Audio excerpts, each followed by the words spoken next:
हम कहते हैं कि गांधी जी राष्ट्रपिता हैं, ठीक है, मान लेते हैं, सम्मान अपनी जगह है, लेकिन जरा ठंडे दिमाग से सोचिए, पिता कौन होता है?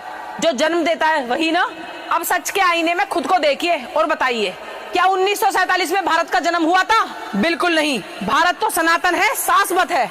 हजारों सालों से ये सभ्यता यही थी। 15 अगस्त 1947 भारत का जन्म नहीं हुआ था, बल्कि विभाजन हुआ था। बल्कि जन्म तो पाकिस्तान का हुआ था, एक ऐसा मुल्क जो 14 अगस्त की आधी रात से पहले दुनिया के नक्शे पे था ही नहीं। और वो मुल्क बना किसकी मेहरबानी से, किसकी जिद से, किसकी गलत नीतियों और किसके दबाव के कारण?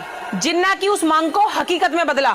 इतिहास गवाह है, जो गांधी जी अडिंग रहते तो शायद सरहद पर वो लकीर कभी खिंचती ही नहीं। अगर उनकी अहिंसा में इतनी ही शक्ति थी कि वो अंग्रेजों को झुका सकते थे, तो वो जिन्ना की कट्टरता को क्यों नहीं झुका पाए?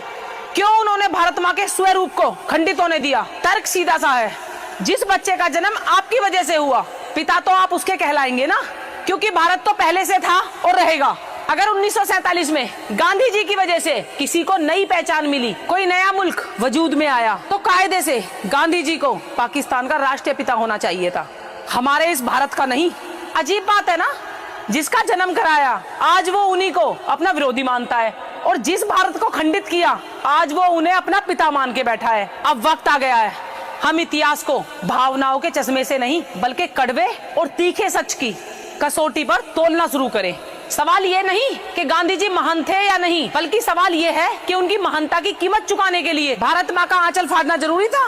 हम कब तक अहिंसा के नाम पर उस बंटवारे को सही ठहराते रहेंगे जिसने लाखों लोगों को रातों रात बेघर कर दिया था और सरहद को लहू से लाल कर दिया था? मैं किसी का अपमान नहीं कर रही, बस उस पिता के आंकड़ों को दुरुस्त कर रही हूँ, क्योंकि सही मायने में मेरा राष्ट्र पिता से बड़ा है, क्योंकि मेरा राष्ट्र अनादि है, अनंत है। इसे किसी एक व्यक्ति ने पैदा नहीं किया, बल्कि हम सब इस मिट्टी से पैदा हुए हैं। अब फैसला आपका है, भावनाओं में बहकर एक उपाधि की पूजा करनी है या कड़वे सच